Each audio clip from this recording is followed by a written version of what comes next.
السلام عليكم، شخباركم؟ شو مسوين؟ وعساكم دوم طيبين يا رب.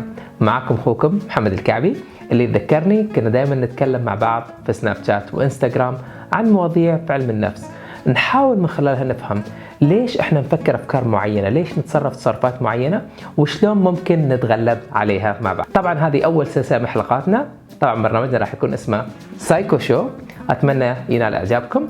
وفي الحلقات هذه راح نشوف مواضيع ثانيه مختلفه، مواضيع تهمنا، تشرح لنا ليش احنا نسوي اللي احنا نسويه، شنو الشغلات اللي تاثر على افكارنا، وليش هي اصلا تاثر على افكارنا، وشلون ممكن نتجنبها ونصلح تصرفاتنا بالطريقه اللي نبيها. عقلنا يقول لنا شغلات، وشلون احنا نرجع نسترجع القوه هذه من عقلنا واحنا نتصرف فيها. فهذه اول سلسله من حلقاتنا سايكو شو، فخلونا نبتدي الحلقه. رول. قبل ما نبدأ أي موضوع دائما راح يكون عندنا 3 طرق لازم نمشي من خلالها عشان نبسط الأمور. 1، لازم نفهم شنو هي المشكلة مالت اليوم. 2، راح يكون شنو سبب هذه المشكلة، فنحاول نفهم ليش المشكلة هذه أصلا موجودة. وثالث نقطة، ما نحب أخليكم كذي، لازم نعطيكم حل تمشون معه. موضوع اليوم هو عن الصبر.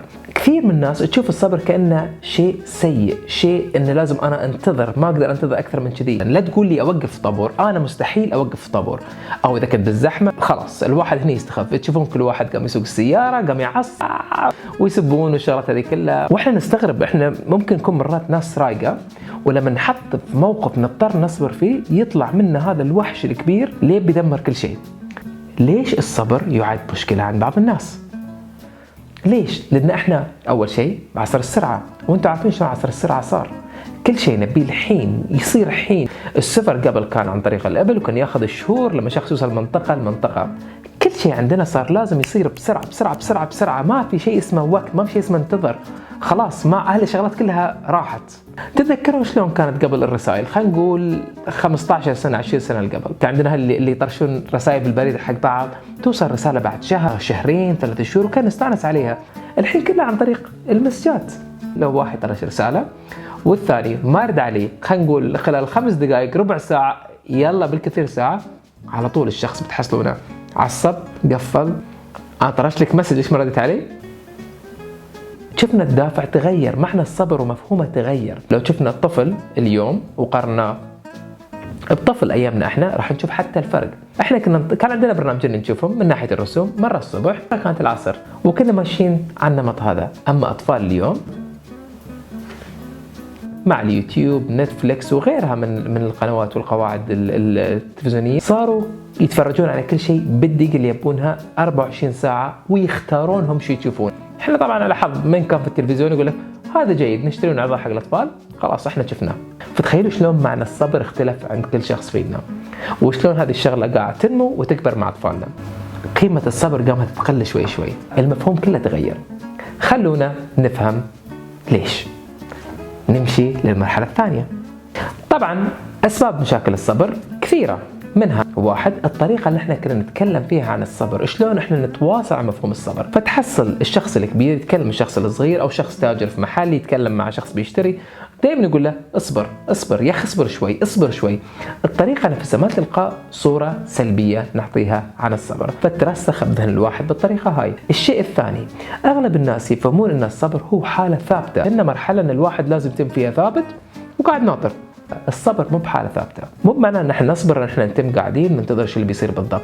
لا، احنا المفروض لما نصبر نشوف ان شو اللي ممكن احنا نسويه بالمشكلة اللي عندنا اللي خلتنا نصبر فيها. لو واحد كان ما عنده فلوس وحاب انه يكون عنده نوع من الحياة الكريمة، ويجي له شخص يقول له يا اخي اصبر اصبر بكرة تفرج اصبر، هل معناه انه يصبر وينتظر ما يسوي شيء؟ لا، هذا هو الصبر الخطأ. الصبر الصحيح ان الشخص لازم يسعى، يشتغل، يفكر اوكي ليش انا فقير، شو ممكن اسوي، شو الحرف ممكن اتعلمها، شو الوظيفه اللي ممكن اخذها، ويبدا يشتغل على نفسه، يبدا يحصل وظيفه، يبدا يدخل الوظيفه هاي، وبعدين يبدا يدخل مدخول. الشيء الثالث عن الصبر ان الناس وايد يشوفون ان الصبر شيء للضعفاء مش الاقوياء. الشخص القوي ما يصبر، الشخص القوي كل شيء يصير عنده بسرعه. الشخص الضعيف هو الشخص اللي غصبا عنه ينتظر انه يصبر. لا، بعد مرة ثانية مفهوم خاطئ. الصبر يخليك انت عندك القدرة انك انت تتحكم على الظرف اللي انت تمر فيه، مش الظرف هو اللي يتحكم فيك. النقطة الرابعة، الصبر يمكن معناه حق الناس اللي ما تهتم، الغير مبالية، وهذا بعد مفهوم خاطئ، لأن الناس غير مبالية ما تهتم بأي شيء، ما عندها مشاعر ناحية أي شيء. أما الشخص الصبور هو الشخص اللي يبي يوصل نتيجة ويبي يعرف شلون ممكن يحل الظرف اللي هو فيه. نقطة أخيرة مهمة عن الصبر، وهو أن الصبر هو عبارة عن نظرة البعيدة، فالشخص اللي يصبر هو شخص يفكر لخطوات بعيدة ايش بيصير في الأخير. فلو بنتظر طابور معين، بقعد بسير معين، عندي مشكلة معينة وقاعد أصبر فيها وأتحملها، هذا الشخص قاعد يفكر شلون راح أقدر أحل المشكلة هذه حق المدى البعيد، غير عن الشخص اللي بيحل مشكلة الحين وفورا وبسرعة وخليني أخلصها. الصبر عبارة عن أمل، فالشخص اللي يصبر هو شخص لازم يعرف أنه هو متفائل أنه في الأخير راح يوصل لهدف معين، في شيء معين راح ياخذه، في معاملة معين راح ياخذها، في هدف معين من ناحية الوظيفة راح يحصلها. هذا هو الشخص الصبور، هذا هو الصبر الفعلي اللي أغلبنا ما يفهمه. وبكذي نكون فهمنا شو المشكلة، شنو سبب المشكلة، خلونا نروح للحل. في 3 حلول لأي إنسان إنه يعود نفسه شلون يقدر يصبر.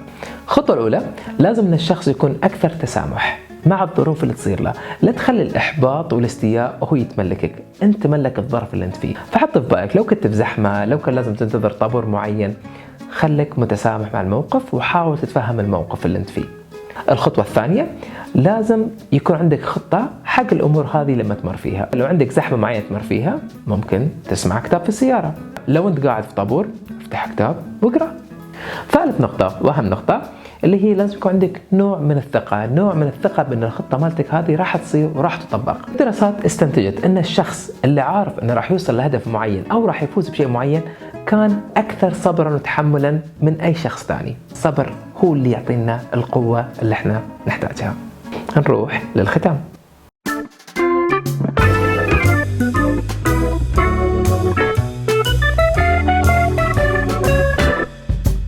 خليني أكون صريح معكم، في العصر هذا صعب نحصل واحد قادر يتحمل ويصبر، خصوصا لما يكون من الأجيال الصغيرة. لازم نكون قدوة للأجيال هذه، لازم نعلمهم شنو معنى الصبر وفوائد الصبر وليش هم لازم يصبرون. بس شلون نقدر نسوي كذي واحنا نفسنا مو قادرين نصبر؟ لكن من اليوم ورايح اتوقع احنا كلنا فهمنا شنو معنى الصبر، وان شلون هو عبارة عن خيار لنا احنا وقوة تمكننا من اختيار انسب الحلول لنا، وان نسيطر على الظروف اللي تجينا. وبكذي اشوفكم على خير في موضوع ثاني. مع السلامة. اوكي، وبكذي خلصنا موضوع اليوم. فلو عجبكم موضوع اليوم تعطونا لايك، حطوا لنا سبسكرايب لو حابين تشوفون مواضيع اكثر واكثر، واذا حابين تشوفونها اسرع مع الوقت شغلوا التنبيهات واعطونا ارائكم، اعطونا كومنتات عن موضوع اليوم والمواضيع القديمه ايام السياره، ممكن تشوفونها عن طريق حسابنا بعد اللي هو مول كعبي. فان شاء الله مع سايكو شو بتشوفون نقل نوعيه وافضل بكثير. نشوفكم على خير، كان معكم محمد الكعبي، مع السلامه.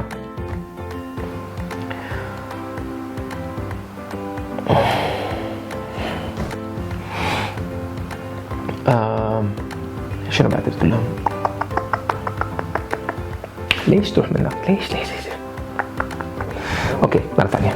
كاما let's start.